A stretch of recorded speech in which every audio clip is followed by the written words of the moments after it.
Assalamu alaikum, my dear students. I hope you all will doing great. Today, I am here to solve an example related to the topics which we discussed earlier. Let me just repeat that topics. We have discussed about the limit at a point, how we can find a limit, how we can define a limit of a point, continuity at a point, differentiability at a point. अगर आप इस concept को briefly समझना चाहते हैं तो आप हमारा लेक्चर नंबर 6 पार्ट 2 देख सकते हैं. तो मैं जल्दी जल्दी यहाँ पे इसको रिकॉल करवाऊँगा और फिर हम एग्जांपल की तरफ मूव कर जाएंगे. Limit at a point, let w is equals to f of z हमारे पास कोई कम्प्लेक्स फंक्शन है where z is some complex number, be a complex valued function. क्योंकि z हमारे पास एक कम्प्लेक्स नंबर है ना, तो हमारे पास ये फंक्शन ऑफ कम्प्लेक्स नंबर्स है. That is why we are saying that it is a complex valued function. Then F of z approaches to l as z approaches to z naught, मतलब उसकी limit exist कर जाएगी if z approaches to z naught. अगर z को हम एक approaches to z naught put करेंगे तो हमारे पास l आएगा, दैट इज़ नोन एज, इसकी लिमिट हम डिफाइन करेंगे. और जनरली हमारे पास for every epsilon greater than zero, epsilon is some positive number and a delta is again a positive number such that f of c minus l less than epsilon. Continuity क्या होती है, आप इस limit की definition को ही continue करेंगे. जैसे कि for every epsilon greater than zero there exist a delta such that f of z minus f of z naught is less than epsilon, and same is the case for differentiability, that f of z minus f of z naught over z minus z naught minus f dash of z ये आपके पास derivative of the function है less than epsilon whenever z minus z naught is less than delta. सो इससे related हमने basically example discuss करना चाहते थे.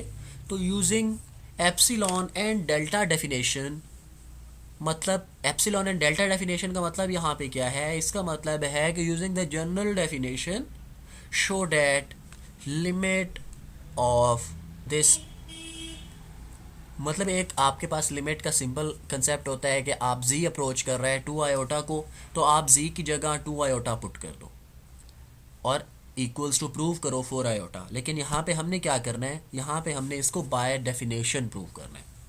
तो देखते हैं जी बाय डेफिनेशन हम इसको कैसे प्रूव कर सकते हैं कि limit of z square plus 4 over z minus 2 iota is equals to 4 iota. Here f of z equals to z square plus 4 divided by z minus 2 iota, and z naught is 2 iota and l is, आप definition देखें ना limit की, तो limit z approaches to z naught f of z equals to l. तो l की value हमारे पास यहाँ पे आ गई 4 आयोटा, राइट. z अप्रोच कर रहा है 2 आयोटा को, तो z नॉट हमारा यहाँ पे होगा 2 आयोटा, और f of c ये फंक्शन हो जाएगा function of z. So to prove limit z approaches to z naught f of z is equals to l, basically हम ये प्रूव करना चाहते हैं. और प्रूफ किसकी हेल्प से करना है, with the help of definition. तो डेफिनेशन क्या कहती है कि for every epsilon greater than zero we have to find delta such that कि वो इस कंडीशन को सेटिस्फाई करे. ठीक है, for every epsilon we have to find delta such that this condition is satisfied, this inequality is true. So we find this delta by working backward. अब हम इसको देखते हैं जी. f of z minus l, f of z की value put की, minus 4 value put की, तो ये आपके पास क्या आया,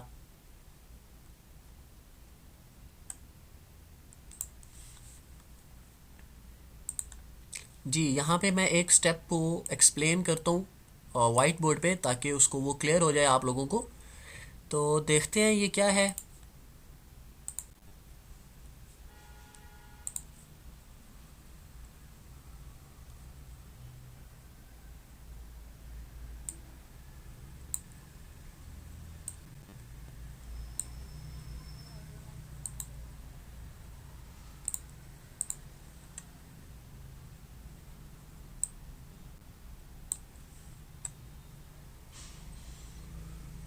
Yes, here we have mod of f of z, f of c minus l mod। ये किसके इक्वल होगा? हम वैसे ही मॉड अप्लाई करेंगे। मॉड अप्लाई करने के बाद क्या होगा आपके पास?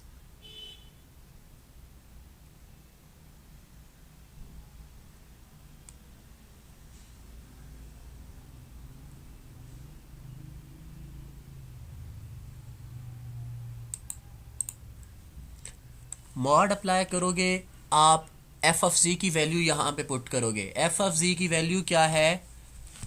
जी square plus 4 divided by z minus 2 iota. Z minus 2 iota minus L की वैल्यू क्या है हमारे पास? The value of L is 4 iota. अब यहाँ पे एक बड़ी इंटरेस्टिंग चीज़ है, उस पर आपने थोड़ा सा गौर करना है। अगर वो समझ में आ गई तो इसका मतलब, जो चीज़ मतलब मैं आपको समझाना चाहता था, जिसकी वजह से मैंने इधर स्विच किया to the white board explain करने के लिए, उसको देखिएगा ज़रा। क्या चीज़ थी जी? हाँ जी, क्या मैं इसको ऐसे राइट कर सकता हूँ? Equals to mod of, sorry, ये आपके पास आ गया जी स्केयर। देखिए जी, z square minus iota square into 4। ये मैंने क्यों राइट किया? देखिए जी, आपके पास अगर +1 है, या लेट से मेरे पास +4 है यहाँ पे, तो इक्वल्स टू, मैं ऐसे राइट कर सकता हूँ ना, माइनस इंटू -4। ये राइट किया जा सकता है, इन दोनों में कोई फर्क नहीं है, माइनस इंटू माइनस। इसको मैं ऐसे भी राइट कर सकता हूँ, माइनस आयोटा स्केयर इंटू 4। क्यों? क्योंकि हमें पता है जो आयोटा स्केयर है ये -1 के इक्वल होता है। आयोटा स्केयर किसके इक्वल होता है जी हमारे पास? -1 के equal. That is why we can write +4 as minus iota square 4 divided by z minus 2 iota।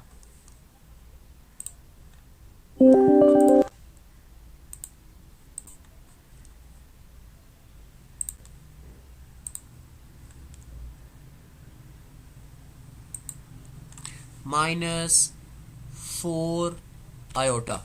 अब मैं आपको रीज़न बताता हूँ कि हमने इसको ऐसे चेंज क्यों किया। क्योंकि देखें, हमारे पास कोई, we don't have such formula to open this term z square +4। हमारे पास कोई इस तरह की चीज़ नहीं होती।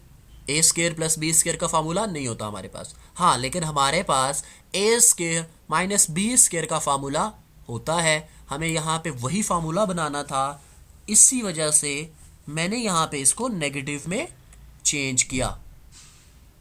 ठीक है, तो नेक्स्ट स्टेप में ये क्या आ जाएगा? नेक्स्ट स्टेप में ये आपके पास आएगा, क्या मैं ऐसे राइट कर सकता हूँ?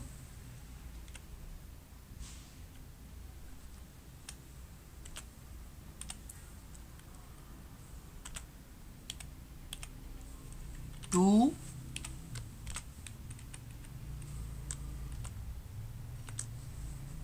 स्क्वायर, ये राइट किया जा सकता है। 2 square is 4, iota square is square. अब इससे हमें क्या फ़ायदा हुआ वो आप यहाँ पे देख सकते हैं। अब आप A square minus B square का फॉर्मूला अप्लाई कर सकते हो, that is A minus B z minus 2 iota z plus 2 iota. तो ये फार्मूला ओपन हुआ है।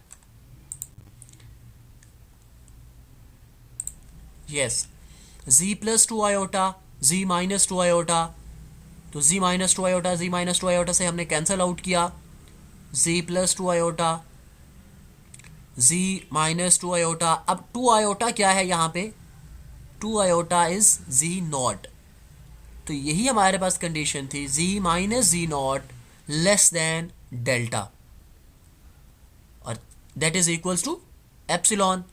यही हमारे पास डेफिनेशन थी, हमने डेफिनेशन फॉर्म कर ली, हमारा प्रूफ ख़त्म हो गया। हमने इसको बाय डेफिनेशन ही प्रूव करना था।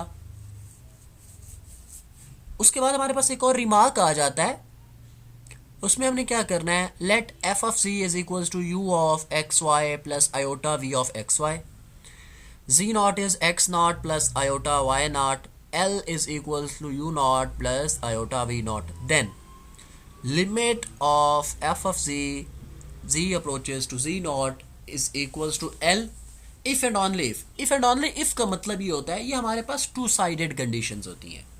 if and only if जो होता है ये हमारे पास टू साइडेड कंडीशन होती है कि आप एक साइड से दूसरी साइड, एक स्टेटमेंट से दूसरी स्टेटमेंट और उससे रिवर्स भी जा सकते हैं। मतलब क्या कि अगर आपके पास इस तरह की कंडीशंस हैं और लिमिट एग्जिस्ट करती है इक्वल टू एल, तो ऑब्वियसली ये इसके इक्वल होगा, X Y X naught Y naught को अप्रोच कर रहा होगा, यू नॉट के इक्वल होगा। और अगर ये दोनों एग्जिस्ट करते हों, ये अगर ये दोनों हो तो इफ़ एंड ऑनली इफ़ का मतलब आप ये राइट कर सकते हो और इधर से आप इधर आ सकते हो।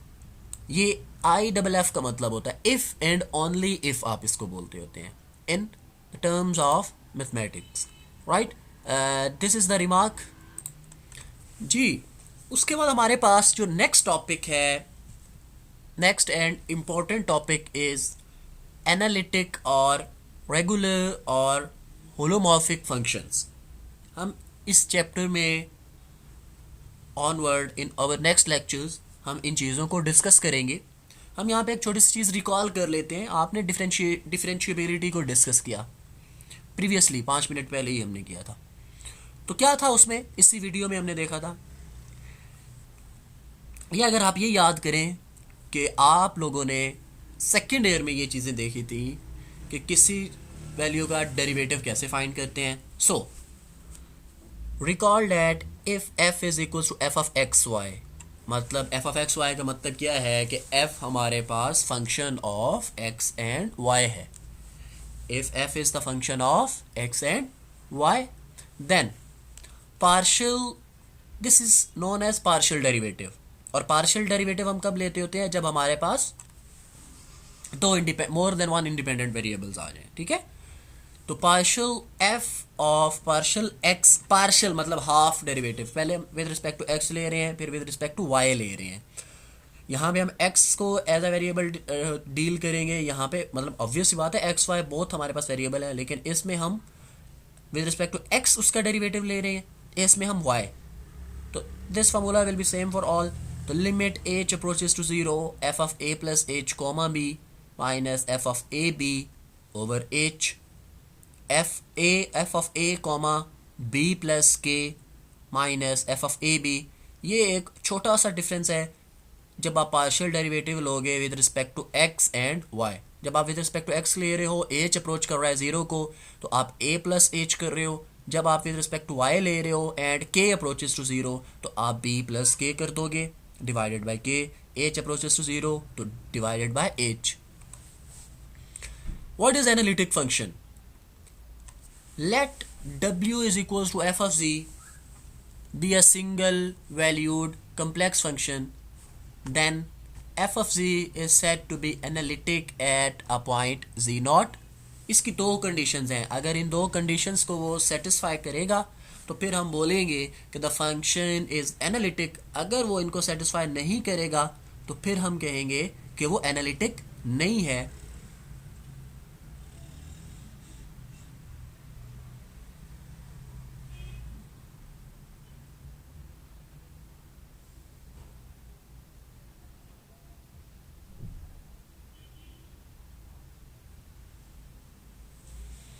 कौन कौन सी कंडीशंस है जी, देखते हैं। First one is F of z is differentiable at z naught. अगर फंक्शन जो पॉइंट जी नॉट यहाँ पे हम बात कर रहे हैं, तो जी नॉट कोई दूसरा पॉइंट होगा तो हम उसकी बात करेंगे। F of z is differentiable at z naught and F of z is differentiable in some neighbourhood of z naught. अब नेबरहुड क्या होता है, इसके लिए आप लेक्चर नंबर 6 देख सकते हैं। अब एनालिटिक फंक्शन को डिफाइन तो हमने कर लिया, मैं दोबारा से रिपीट कर देता हूं। Analytic functions are such function which satisfy these two conditions. The first one is f of z is differentiable at z naught and f of c is differentiable in some neighborhood of z naught.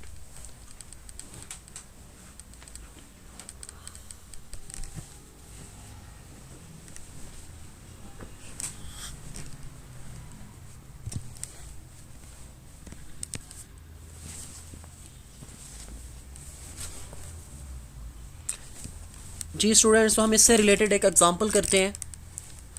Show that the function is analytic in entire complex plane.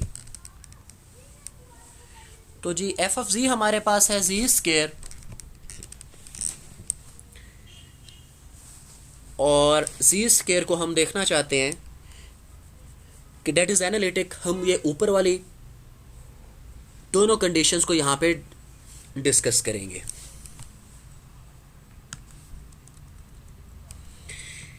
Given that F of z is equals to z naught, हम क्या करते हैं जी, जो differentiability होती है ना, जो derivative differentiable, वो होता है बेसिकली वो होता है चेंज इन द वेरिएबल, और हम यहाँ पे चेंज को डेल्टा जी से डिनोट करते होते हैं। किससे डिनोट करते हैं? डेल्टा से। अब चेंज इन जी है तो हम यहाँ पे डेल्टा जी से उसको डिनोट कर रहे हैं। चेंज इन वाई होता हम उसको डेल्टा वाई कहते, चेंज इन एक्स होता हम उसको डेल्टा एक्स कहते। तो ये कुछ चीज़ें हैं। खैर, या आपको याद हो second year chapter number 2 differentiation में डेरिवेटिव बाय फर्स्ट प्रिंसिपल आप या डेरिवेटिव बाय डेफिनेशन, तो हम उसी मेथड को अडॉप्ट कर रहे हैं यहाँ पे। तो change in function z plus z naught मतलब क्या? चेंज इन फंक्शन आप z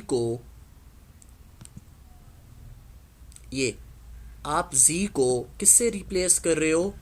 z plus delta z से। तो ऑब्वियस सी बात है इस साइड पे भी जो z है वो भी रिप्लेस होगा z प्लस डेल्टा z के साथ, और इसका स्केयर है तो हमने होल का स्केयर राइट कर दिया। Let's say this is equation 1 and this is equation 2। तो इन नेक्स्ट स्टेप आप क्या करोगे? Subtract equation 1 from 2। तो 2 क्या है? F of z plus delta z minus F of z equals to z plus delta z square minus z square. इस whole square को आप ओपन करोगे like A plus B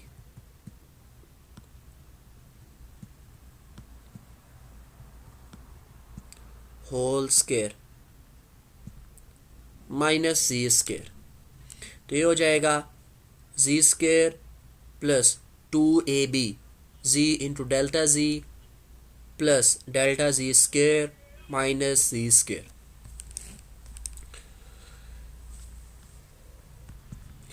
next आपके पास क्या होगा? अगर आप यहाँ पे नोट करें तो ये जी स्केयर पॉजिटिव है, ये नेगेटिव है, आप इसको कैंसल आउट कर दोगे, ठीक है। और डिवाइड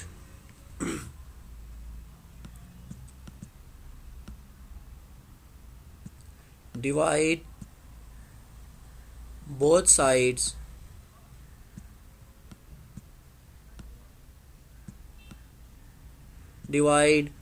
साइड्स with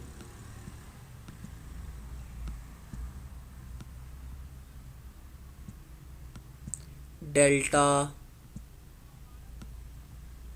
z।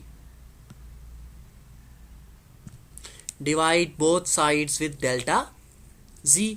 जब इसको डिवाइड करेंगे तो इस साइड पे डेल्टा जी, इस साइड को डिवाइड किया तो ये डेल्टा जी कैंसिल होगा तो 2z, ये डेल्टा जी स्क्वायर है, वन टाइम कैंसिल होगा तो आपके पास डेल्टा जी आ जाएगा। ठीक है, फिर आप लिमिट अप्लाई कर दोगे, limit delta z approaches to zero. जब ये इस साइड पे भी आप लिमिट अप्लाई करोगे तो ये किसको अप्रोच कर जाएगा, ज़ीरो को। ठीक है, तो आपके पास पीछे एक ही टर्म बच जाएगी 2z। अगर आप गौर करें तो ये जो जी स्क्वायर है इसका डेरिवेटिव लें तो क्या पावर स्टार्ट में, पावर में कमी, तो ये इसका डेरिवेटिव आया खड़ा है आपके पास। तो आप देख सकते हैं clearly F dash of z exist everywhere, so F of z is differentiable in entire complex plane, F of z is analytic in entire complex plane. ठीक है, डेरिवेटिव एग्जिस्ट कर गया तो इसका मतलब वो आपके पास होल्ड कर गई कंडीशंस।